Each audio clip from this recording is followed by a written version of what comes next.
Assalamualaikum warahmatullahi wabarakatuh. Hari ini kita akan melanjutkan pembahasan tentang formasi-formasi hutan di Indonesia.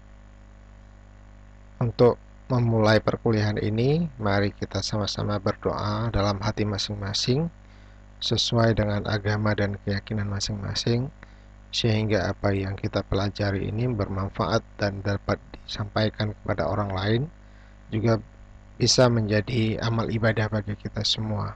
Berdoa dimulai.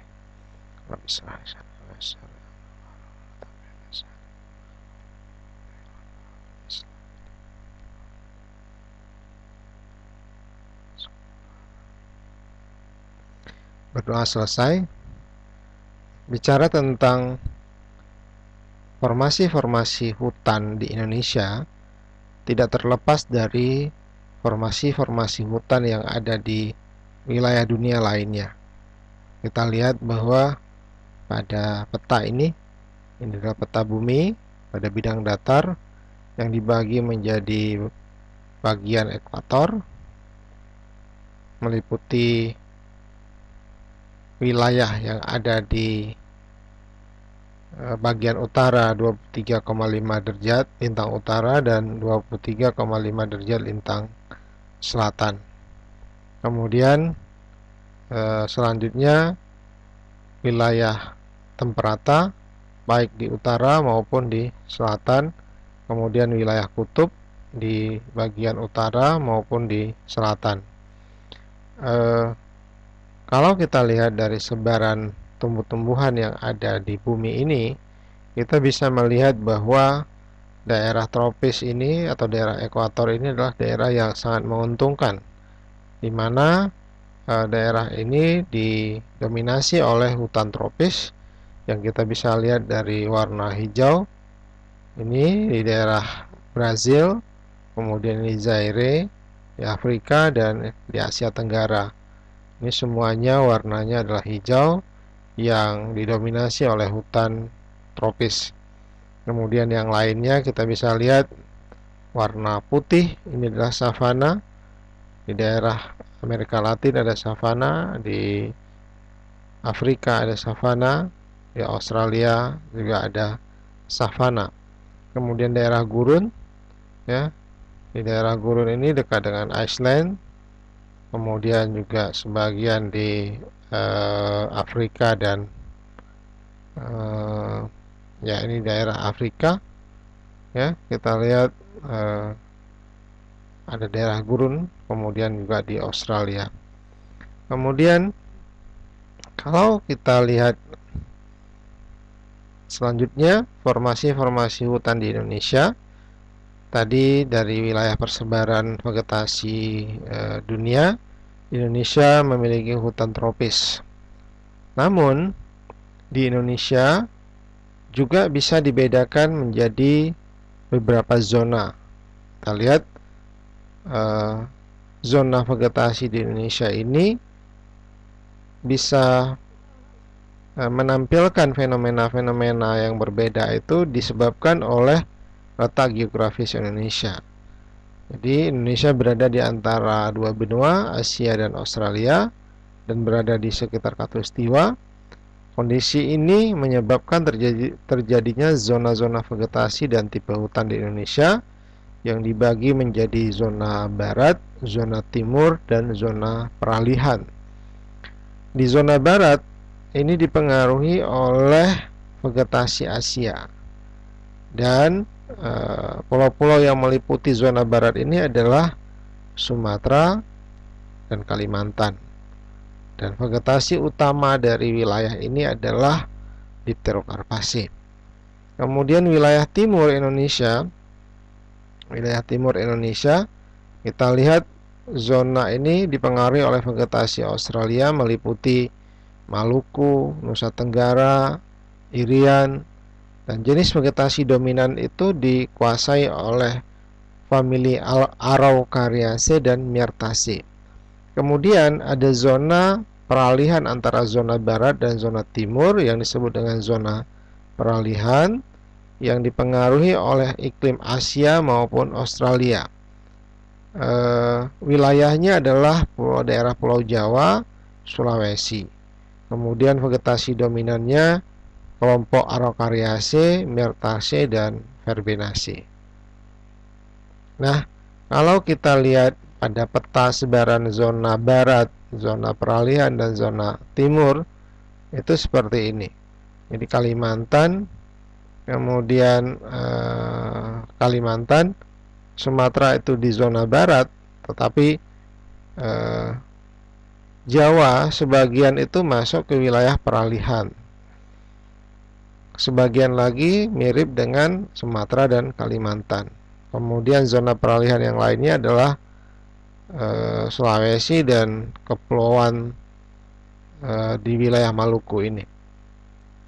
Kemudian selanjutnya zona timur berada di yang didominasi oleh kepulauan Papua, Pulau Papua dan sekitarnya.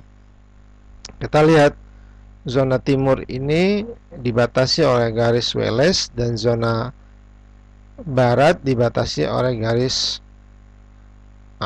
zona timur dibatasi oleh garis Weber dan zona barat dibatasi oleh garis Wallace.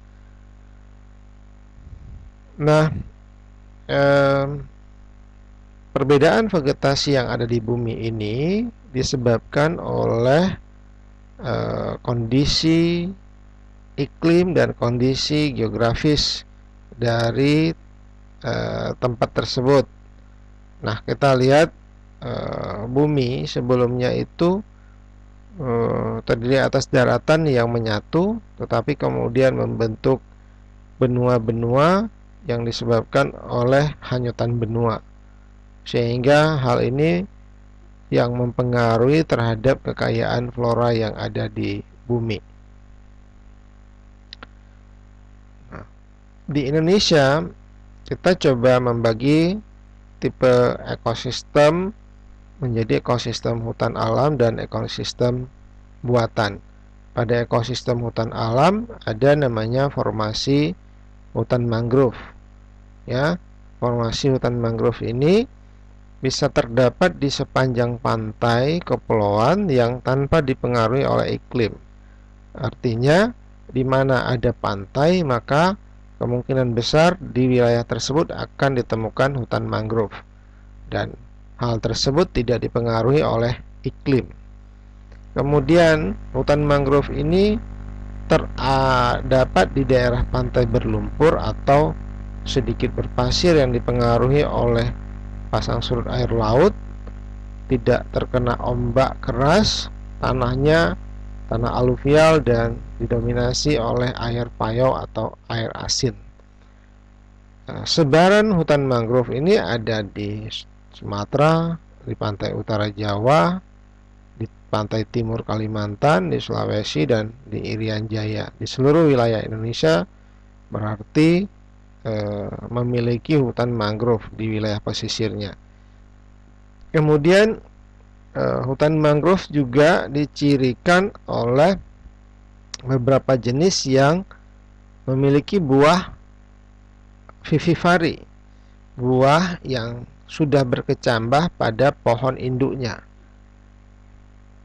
Jadi sebelum jatuh bijinya itu sudah berkecambah pada pohon induknya, sehingga dikenal dengan vivivari, yang biasanya kita kenal pada hewan, yaitu hewan yang melahirkan. Tetapi di sini konteksnya adalah tumbuhan yang melahirkan atau tumbuhan yang berkecambah sebelum bijinya jatuh dari pohon. Kemudian memiliki beberapa tumbuhan lainnya memiliki akar nafas. Hal ini disebabkan karena tempat tumbuhnya itu didominasi oleh tanah yang memiliki kadar oksigen yang rendah. Kemudian juga untuk akar nafas ini dikuasai oleh jenis Avicennia dan Soneratia. Kemudian untuk tumbuh-tumbuhan rhizopora, dia memiliki akar tunjang untuk memperkokoh batangnya, dan Bruggeria memiliki akar lutut untuk memperkokoh batangnya. Di antara jenis-jenis dari mangrove tersebut adalah Avicennia alba atau api-api, Soneratia alba atau pedada, Rhizophora mucronata, Rhizophora apiculata yang biasa disebut dengan bakau, kemudian Bruguiera gymnorrhiza biasa disebut dengan tancang atau tacang, kemudian Cereoptagal, kemudian Psilocarpus granatum biasa disebut dengan nyirih, kemudian juga ada formasi nipah atau Nipah prutikan. Nah, kalau kita lihat zonasinya dari hutan mangrove itu, kita lihat dari daratan menuju ke perairan, maka ini diisi oleh jenis-jenis yang berbeda. Jadi tumbuhan daratan dicirikan dengan ukuran pepohonan yang lebih besar di daerah yang tidak tergenangi, kemudian masuk ke daerah yang sedikit tergenangi atau disebut dengan landward zone. Di sini dihuni oleh jenis Psilocarpus, Exoxaira, kemudian Acrocicum, Haritera, dan Nipah. Kemudian daerah yang sangat kuat dipengaruhi oleh pasang surut atau daerah mid zone atau daerah tengah, ini dihuni oleh jenis Rhizophora, Bruguiera, Lumnizera, Cereop, dan Avicennia. Kemudian daerah yang digenangi, ya, daerah yang selalu tergenang, ini daerah seaward zone yang dihuni oleh jenis Avicennia, Soneratia, dan Agrisera atau Agriceras. Nah, kita lihat zona hutan mangrove di Tanjung Bungin, Sumatera Selatan.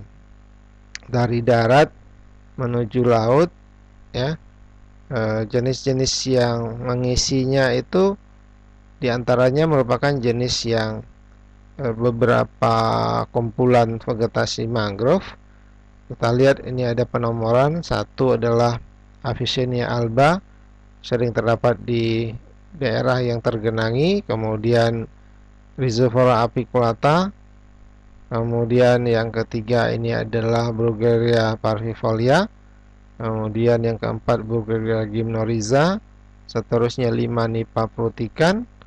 Kemudian yang keenam adalah Psilocarpus granatum, 7 Exocera agalocha, 8 Pandanus florentus, 9 Bruguiera cylindrica, ya. Kemudian mungkin ini yang 10 adalah tumbuhan daratan. Nah, ini gambar-gambar yang bisa dilihat dari beberapa mangrove. Yang ini adalah jenis Avicennia, ini jenis Cereop, yang ini jenis Rhizophora mucronata. Kemudian ini kalau kita lihat dari akarnya, ini adalah kelompok yang berakar lutut atau Bruguiera. Nah, ini gambar-gambar yang lain dari mangrove. Nah, ini perbandingan ukuran mangrove dari berbagai organ yang bisa digunakan untuk proses identifikasi. Jadi dari bunga, dari daun, dari buah bisa digunakan sebagai identitas untuk proses identifikasi. Ini juga dari organ yang lain kita bisa menggunakan untuk proses identifikasi. Nah, kemudian jenis hutan lain yang ada di Indonesia itu adalah hutan rawa. Kita lihat fenomena atau gambaran dari hutan rawa ini dihuni oleh pepohonan besar, tapi digenangi oleh air yang cenderung tawar. Hutan rawa juga tidak dipengaruhi oleh iklim, ya. Kemudian dia terdapat di sekitar muara atau delta sungai, digenangi oleh air tawar dari sungai, sehingga bersifat kaya hara atau eutrofik. Tanahnya didominasi oleh clay humus dan aluvial. Kondisi formasi seperti ini banyak terdapat di Sumatera dan di Kalimantan yang berada di sekitar wilayah-wilayah sungai besar. Pepohonan yang menyusun kawasan hutan rawa ini adalah diantaranya Alstonia pneumatophora, Capnosperma macrophylla, Direa lowii, Pentaspadon motley, Sorea balangeran, Loprovetalum multinervium.